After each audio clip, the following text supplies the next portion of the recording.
হাসিনার বিচার হতে হবে। সেনাপ্রধান বলেছে শেখ হাসিনা চলে যাচ্ছে, ভারতে যাচ্ছে, তিনি জানতেন না। এটি সেনাপ্রধান স্পষ্ট ভাবে বলেছে।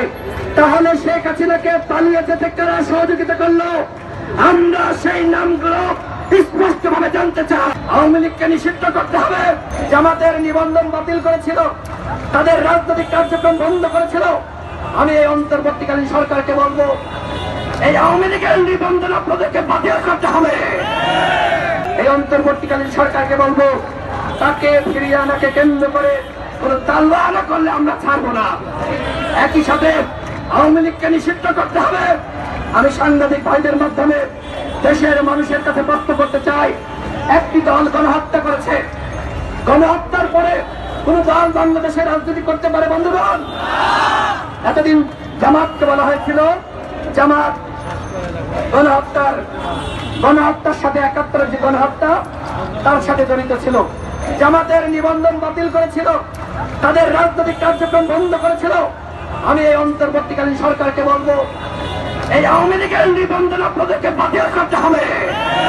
হত্যাকারী, হত্যার পরিকল্পনাকারী, সুতরাং সে যে গণহত্যা করেছে তার ফাঁসি হবে, শেখ হাসিনার ফাঁসি হবে, তাকে দেশে ফিরিয়ে আনতে হবে।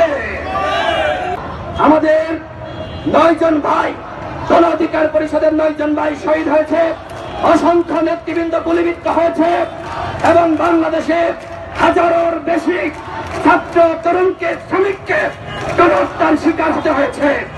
যে গণহত্যার পরিকল্পনাকারী, নির্দেশ দাতা, ওই ডাইনি শেখ হাসিনার বিচার হতে হবে।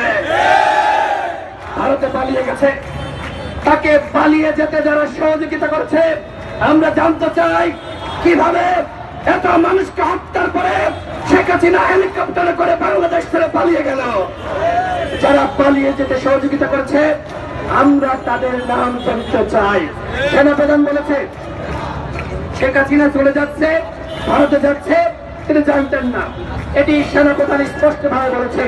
তাহলে শেখ হাসিনাকে পালিয়ে যেতে কারা সহযোগিতা করলো? আমরা সেই নামগুলো স্পষ্ট ভাবে জানতে চাই। একই সাথে ৬২৪ জন সেনাবাহিনীর কাছে আশ্রয় নিয়েছিল, তারা কারা? তাদের নাম অনতিবিলম্বে প্রকাশ করতে হবে।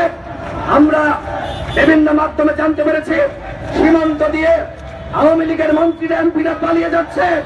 এখনো পর্যন্ত শেখ পরিবারের একজনকে গ্রেফতার করা হয় নাই। এখনো পর্যন্ত আওয়ামী হাইকমান্ডের একজনকে গ্রেফতার করা হয় নাই। তারা কোথায় আছে আমরা জানতে চাই। কেন তাদেরকে গ্রেফতার করা হচ্ছে না? পুলিশ ফাংশন করছে না। পুলিশের মধ্যে যারা অপরাধ করেছে, দুর্নীতি করেছে, তাদের প্রত্যেকের বিচার নিশ্চিত করা হবে। কাউকে বিন্দু পরিমাণ ছাড় দেওয়া হবে না।